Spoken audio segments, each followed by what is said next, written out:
Hello everyone, once again welcome to my channel. और आज का जो हमारा वीडियो है इसमें बात करेंगे कुछ इंपॉर्टेंट साइंस फील्ड से रिलेटेड कोर्सेज के बारे में और कौन कौन सी ऐसी बातें हैं जो आपको पता होनी चाहिए whenever you are going for that particular course. तो चाहे आप कोई भी बैकग्राउंड के हो, तो अगर आप किसी भी बैकग्राउंड के हो और आपका इंटरेस्ट कुछ कोर्सेज में है तो उन कोर्सेज के बारे में आपको बहुत सी चीज़ें हैं, छोटी छोटी मगर बट आपको पता होनी चाहिए। तो इसी इसी सीरीज़ में आज मैं बात करूंगा कुछ इंपॉर्टेंट साइंस फील्ड के कोर्सेज के बारे में।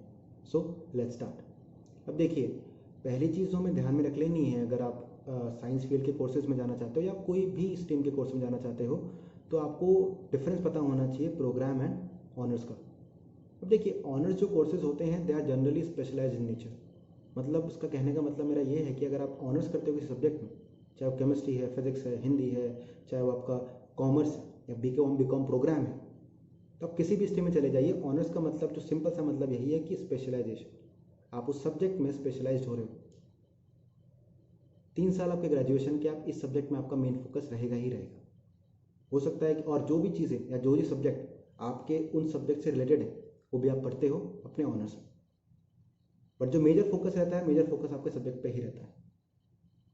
तो अगर मैं प्रोग्राम की बात करूँ, अब प्रोग्राम में क्या है कि यू स्टडी मल्टी सब्जेक्ट्स। यहाँ पे बहुत सारे सब्जेक्ट्स होते हैं और थोड़ा थोड़ा सब होता है, मतलब जो जो सब डिवीजन बोल सकता हूँ मैं, सब डिविजन्स ऑफ प्योर सब्जेक्ट्स आप प्रोग्राम में पढ़ते हैं। दोनों की अपनी इंपॉर्टेंस है, दोनों की अपनी बातें, इसके बारे में बात करेंगे। ठीक है, तो पहली चीज़ जो हमें समझ में आए that is the difference between honours and programme. अब हम क्या करेंगे, अब हम सब्जेक्ट वाइज चलेंगे और जो इंपॉर्टेंट कोर्सेज हैं या इंपॉर्टेंट सब्जेक्ट्स हैं उनके बारे में आपको मैं बताऊँगा। तो ये वीडियो थोड़ा सा लंबा हो सकता है, तो लास्ट तक बनी रहेगा। अगर मैं बायोलॉजिकल साइंसेस की बात करूं, पहला सब्जेक्ट जो मैं उठा रहा हूं दैट इज बायोलॉजिकल साइंसेस। यहाँ पे मैं सब्जेक्ट उठा रहा हूँ, ये सब्जेक्ट्स वही हैं जो जिनमें कि जनरली डाउट क्रिएट होता ही होता है। तो पहला subject that is biological sciences. अब समझना ये है कि बायोलॉजिकल साइंसेस में आप पढ़ते क्या हो। देखिए, बायोलॉजिकल साइंसेस पहला तो आपका पहली बात ऑनर सब्जेक्ट है, this is not a programme, it's honour subject. तो ऑनर सब्जेक्ट अगर है तो बट यहाँ पे आप जो पढ़ते हो, यहाँ पे आप 3 सब्जेक्ट पढ़ते हो that is chemistry, botany and geology. आपका जो मेन फोकस रहेगा वो 3 सब्जेक्ट में रहेगा, बॉटनी, जियोलॉजी एंड केमिस्ट्री। ये आपके प्योर सब्जेक्ट्स कहूँगा मैं इनको। ठीक है, तो नेक्स्ट चीज़ हमें ध्यान में रखनी है that is biological sciences involves what, it involves physical, mathematical and statistical approach. Physical, mathematical and statistical approach. यहाँ पे थोड़ा सा आपको मैथमेटिकली थोड़ा सा आपको बोल सकते हैं कि अवेयर और आपका एप्टीट्यूड होना चाहिए उस फील्ड में, तभी आप इस कोर्स को करिएगा। तो 2 चीज़ हमें समझ में आई, दैट इज पहला जो इसमें प्योर सब्जेक्ट है, सेकंड हमें समझ में आया कि क्या अप्रोच हमारा होना चाहिए। ठीक है, नेक्स्ट अगर मैं बात करूंगा लाइफ साइंसेस की। देखिए, लाइफ साइंसेस बहुत इंपॉर्टेंट सब्जेक्ट है। तो लाइफ साइंसेस की अगर मैं बात करूं तो लाइफ साइंसेस में हम पढ़ते हैं सब डिविजन्स ऑफ प्योर सब्जेक्ट। क्योंकि प्रोग्राम सब्जेक्ट है तो यहाँ पे मैंने बताया जैसे कि आपको कि प्रोग्राम में आप लोग सब कुछ पढ़ते हो, थोड़ा थोड़ा सब पढ़ते हो। ठीक है, तो लाइफ साइंसेस में जो हम पढ़ते हैं, हमारा जो फोकस रहता है वो रहता है फूड न्यूट्रिशिया, बायोकेम या बायोकेमिस्ट्री हम बोल सकते हैं उसको, मॉलिक्यूलर बायोलॉजी, बायोटेक, बॉटनी और ऐसे ही एटसेट्रा बहुत सारे सब्जेक्ट जो इससे रेलिवेंट है। ठीक है, बट यहाँ पे जो इंपॉर्टेंट चीज़ आपको ध्यान में रखनी है दैट इज यहाँ पे आपका केमिस्ट्री इंपॉर्टेंट है या केमिस्ट्री कंपलसरी। आपको यहाँ पे केमिस्ट्री पढ़ना ही पढ़ना होता है। ठीक है, यहाँ मैं बात कर रहा हूँ लाइफ साइंसेस की। तो सेकंड चीज़ हमें पता होनी चाहिए लाइफ साइंसेस में अगर आप जाना चाहते हो that is it involves basic maths, stats का थोड़ा बहुत रहता है इसमें। ठीक है, इतना ज़्यादा मेजर नहीं है बट हाँ बेसिक मैथ्स आपको पता होनी चाहिए। और ये आप बेसिकली पढ़ोगे एक ही सेमेस्टर में, आपका एक ही सेमेस्टर में कवर हो जाता है। तो वो डिपेंड करता है कि मतलब ईयर टू ईयर डिपेंड करता है कि आप एक सेमेस्टर में पढ़ेंगे, 2 सेमेस्टर में पढ़ेंगे, वो अलग चीज़ है। बट जनरली आपका इतना इस पर फोकस नहीं रहता है, बट हाँ बेसिक मैथ्स आपको पता होना चाहिए और स्टैट्स। ठीक है, नेक्स्ट जो चीज़ हमें पता होना चाहिए दैट इज कि आप ये सब्जेक्ट करके आप अगर लाइसेंस कर लेते हो तो you are connected with so many fields. क्या मतलब है इसका, इसका मतलब ये है कि अगर आप लाइसेंस पढ़ लेते हो तो यहाँ आपके पास में मल्टी ऑप्शन बन जाते हैं, then multiple option you have. अगर मैं बात करूँ बायोटेक की, मैं बात करूँ अगर मैं बात करूँ बायोकेम की, molecular biology, there so many options. और एक और बेनिफिट आपको मिलता है कि एमएससी अगर आप हायर स्टडीज़ करना चाहते हैं तो आपके लिए यहाँ पे सब्जेक्ट चूज़ करना थोड़ा सा आपके लिए बेटर ऑप्शंस क्रिएट हो जाते हैं। आपके पास में मल्टी ऑप्शंस होते हैं जिनमें भी जिस भी फील्ड में आप अपना एमएससी करना चाहते हैं तो। ठीक है, नेक्स्ट जो चीज़ जो जनरली डाउट क्रिएट होता है या माइंड में आता है that is the difference between applied life sciences and life sciences. तो यहाँ पे देखिए जनरली कोई डिफरेंस इतना बड़ा है नहीं, जो मेजर डिफरेंस है वो डिफरेंस की बात तो छोड़िए, जो मेन पॉइंट आपको याद रख लेना है दैट इज़ कि अगर आपको हायर स्टडीज़ करनी है तो आपके लिए एक बेटर ऑप्शन है लाइफ साइंसेस। ठीक है, नेक्स्ट अगर बात करूँ, हाँ एमएससी की मैंने बता दिया है, एमएससी आप कर सकते हो बायोकेम, जेनेटिक्स, न्यूरो साइंसेज, ठीक है, एंथ्रोपोलॉजी, फूड न्यूट्रिशन। देखिए हाँ, ये मैं बताना चाहूँगा फूड न्यूट्रिशन ये अच्छा कोर्स है, ठीक है, काफ़ी मतलब इतना इसमें हैक्टिक है नहीं कंपेयर टू अदर सब्जेक्ट या अदर फील्ड्स, ठीक है, और ये बोल सकते हैं डिमांड में भी काफ़ी है। अब फूड न्यूट्रिशन करके आप डाइटिशियंस, ठीक है, हॉस्पिटल्स में काम कर सकते हो, ठीक है, होटल्स में आप काम कर सकते हो, होटल्स में ऐसे ना आप फूड इंस्ट्रक्शनिस्ट कर बन सकते हो। देयर सो मेनी ऑप्शंस, मतलब यहाँ पे ऑप्शन की कमी नहीं, तो एक अच्छा ऑप्शन है आपके लिए फूड न्यूट्रिशन। ठीक है, नेक्स्ट अगर मैं बात करूँ तो हाँ एक चीज़ आपको ध्यान रख लेनी है, एक कोर्स होता है MSc forensic sciences, Delhi university में है, काफ़ी यूनिवर्सिटी में अवेलेबल है। ठीक है, तो अगर आपका इंटरेस्ट फॉरेंसिक साइंसेज में है तो आपके लिए इंपॉर्टेंट हो जाता है कि आपको 1 ईयर का डिप्लोमा करना पड़ेगा बिफोर गोइंग फॉर फॉरेंसिक, मतलब आप एलिजिबल ही तभी होगे जब आप एक 1 ईयर का डिप्लोमा कर लेते हैं तो। ठीक है, तो ये बात हमें समझ में आया कि अगर हमें फॉरेंसिक साइंसेज में जाना है, एमएससी करना है, तो हमें 1 साल का डिप्लोमा करना ज़रूरी है, हमारे लिए मैंडेटरी है।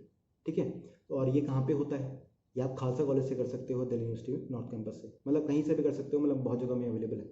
ठीक है, नेक्स्ट है जो करियर अपॉर्चुनिटी या करियर ऑप्शन आपके पास में बचते हैं, दैट इज़ कि आप एजुकेशन लाइन में मतलब टीचिंग लाइन में जा सकते हैं। टीचिंग लाइन से मतलब है स्कूल्स और कॉलेजेस, तो ऑप्शन होता है, ये हर सब्जेक्ट में होता है, प्रोफेसर लाइन तो आपके लिए हर सब्जेक्ट में ओपन है।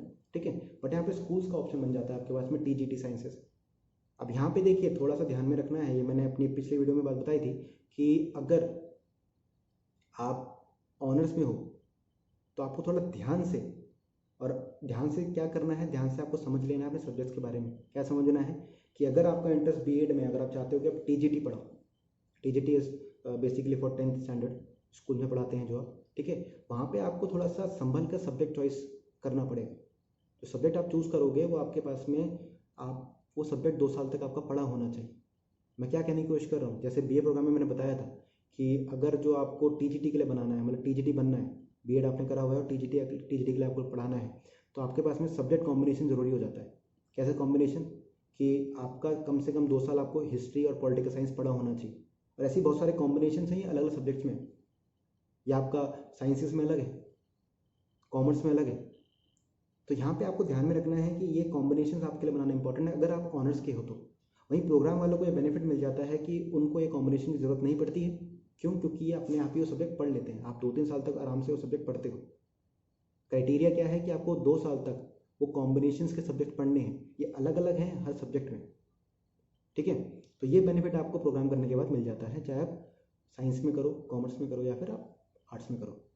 अब नेक्स्ट मैं बात करूँगा यहाँ पे होम साइंसेस की। देखिए काफ़ी इंपॉर्टेंट कोर्स है और ये मतलब काफ़ी डिमांड में भी है। तो होम साइंसेस ऑनर्स की मैं जनरली बात कर रहा हूँ, बीएससी होम साइंसेस। ठीक है, तो अगर होम साइंसेस आप कर लेते हो तो basically you're expose to what, you're expose to resource management, fashion studies and food nutrition. ये भी फूड न्यूट्रिशन के लिए आपके लिए अच्छा खासा एक ऑप्शन खुल जाता है और ये अच्छी फील्ड है। ठीक है, नेक्स्ट है बीएससी होम साइंस करने के बाद में, बीएससी की बात कर रहा हूँ, एमएससी की बात नहीं कर रहा हूँ, बीएससी होम साइंसेस के बाद में आपके पास में ऑप्शन खुल जाता है community living, textile industry, fashion technology and food nutrition. तो ये मैंने बता ही दिया है आपको, आपके पास में community living, textile industry, fashion technology and food nutrition पे एक ऑप्शन खुल जाता है। ठीक है, नेक्स्ट अगर बात करूँ तो यहाँ पे आपके पास में जो ऑप्शन रहता है वो रहता है प्रोडक्शन जॉब्स का, मतलब you can work like food preservation में आपका काम हो सकता है, ड्रेस मेकिंग में आपका काम हो सकता है, स्पेशलाइज्ड कुकिंग, स्पेशलाइज कुकिंग काफ़ी मतलब बोल सकते हैं कि आज के टाइम पे रेलिवेंट है। अगर पेंडेमिक की बात करूँ तो काफ़ी लोग इसकी तरफ जा रहे हैं कि क्या खाना है, क्यों खाना है, डाइटिशियन की बात ही हो या न्यूट्रिशन की ही बात हो, ये काफ़ी आपके लिए इंपॉर्टेंट हो जाता है। नेक्स्ट है आपके लिए टेक्सटाइल बिजनेस, मतलब यू हैव मल्टीपल ऑप्शंस। अब ये थोड़ा सा दिमाग से बात निकाल देना कि ये होम साइंस का मतलब सिर्फ खाना बनाना ये सब, ये नहीं, ये थोड़ा सा यहाँ पे थोड़ा सा प्रैक्टिकली सोचो, रैशनली सोचो कि what options you have. Option ऐसे चूज़ करो जहाँ पे कि डिमांड भी है और कंपटीशन भी नहीं है, ऐसे कोर्सेज चुनिए। और इसी के लिए ज़रूरी है कि आप थोड़ा अवेयर रहिए कोर्सेज के बारे में, ये आपको काफ़ी हेल्प करेगा आगे अगर ये अप्रोच आप अपनाते हैं तो। ठीक है, तो नेक्स्ट अगर हाँ जैसे मैंने रिसर्च फील्ड की अगर बात करूँ मैं होम साइंसेज में, तो अगर आप रिसर्च फील्ड में जाओगे तो आपके पास में बहुत ऑप्शंस हैं कि आप बहुत सारी बोल सकते हैं कि कंपनीज़ में काम कर सकते हो। फॉर एग्जांपल मर डेयरी, मडेरी में आप काम कर सकते हो, आप ब्रिटानिया में काम कर सकते हो, मतलब जितने भी फूड से रिलेटेड कंपनीज हैं उनमें आप काम कर सकते हो। You can earn very good. आपका जो बोल सकते हैं कि पेमेंट हो गया, आपको जो सैलरी मिलेगी काफ़ी अच्छी रहेगी, पैकेज आपको अच्छा मिलेगा। ठीक है, नेक्स्ट मैं बात करता हूँ पॉलीमर साइंसेस की। ये भी काफ़ी मतलब बोल सकते हैं इंपॉर्टेंट, या फिर जिसमें जनरली बच्चों को डाउट रहता है। ठीक है, पॉलीमर साइंसेस में आप बात करते हो रॉ मटेरियल की, ये नाम से ही पता लग रहा है थोड़ा सा। ठीक है, यहाँ पे रॉ मटेरियल्स जैसे कि बात करूँ पॉलीमर केमिस्ट्री, सिंथेसिस, प्रोसेसिंग। ठीक है, मतलब जितना भी पॉलीमर से रिलेटेड चीज़ें हैं इनमें आप इसमें आप यही पढ़ते हो। ठीक है, नेक्स्ट इसमें ऑप्शन क्या है, आप क्या कर सकते हो, you can go for MSc in polymer sciences, EVS material sciences, MTech कर सकते हो आप नैनो टेक्नोलॉजी पे, एमटेक इन नैनो टेक्नोलॉजी। अब नैनो देखो, नैनो टेक्नोलॉजी काफ़ी अच्छा है, मतलब अगर आपका इंटरेस्ट है तो नैनो पे थोड़ा सा बोल सकते हैं कि गवर्नमेंट का भी फोकस है, तो यहाँ पे फंड भी अच्छा आता है और काफ़ी आप मतलब बहुत सीखने को आपको मिलेगा। यहाँ पे आपके पास मल्टीपल ऑप्शन है, तो एमटेक इन नैनो टेक्नोलॉजी के लिए आपके पास में ऑप्शन खुल जाता है पॉलीमर साइंसेस करने के बाद में, अगर आप ऑनर्स कर लेते हैं तो। ठीक है, नेक्स्ट आप क्या कर सकते हो, you can work as a production supervisors. मतलब ये बेसिकली यही है कि जिन जिन फील्ड में आप हो उन फील्ड से रिलेटेड जितनी भी कंपनीज हैं यहाँ पे आप आराम से एक जॉब पा सकते हो, या फिर अच्छे से काम कर सकते हो और एक अच्छा अमाउंट कमा सकते हो। आपका पैकेज बहुत अच्छा बन जाता है अगर आप इन कंपनीज में काम करते हो तो। ठीक है, नेक्स्ट हमें जो समझनी है बातें यहाँ तक, तो होम साइंसेस हो गया हमारा। ठीक है, पॉलीमर साइंसेस हमारा हो गया, लाइसेंस हमारा हो गया। तो ये जो बात मैंने आपको बताई है आज, हालांकि मैंने कुछ ज़्यादा कोर्सेज पे बात नहीं करी है, बट जो कोर्सेज में मैंने बात करी है दे आर वेरी रेलिवेंट, और इन्हीं में बेसिकली बच्चों को कुछ कन्फ्यूजन रहता है। बाकी आपके प्योर सब्जेक्ट्स हैं, केमिस्ट्री हो गया, फिजिक्स हो गया, इसमें मैं बात करूँगा। ठीक है, बट अभी जो मेरा मेन फोकस है जिसमें कि जनरली डाउट हमारा रहता है और हमारा कन्फ्यूजन रहता है वो यही सब्जेक्ट्स। तो अगर आपको मेरा वीडियो समझ में आया या फिर पसंद आया हो तो प्लीज़ लाइक एंड सब्सक्राइब, और जितना हो सके इसको शेयर कीजिए, ताकि जितना ये और बच्चों की हेल्प कर पाए, या जितना जल्दी हम लोग अपने करियर के बारे में अवेयर रहें उतना हमारे लिए अच्छा हो। So thank you so much.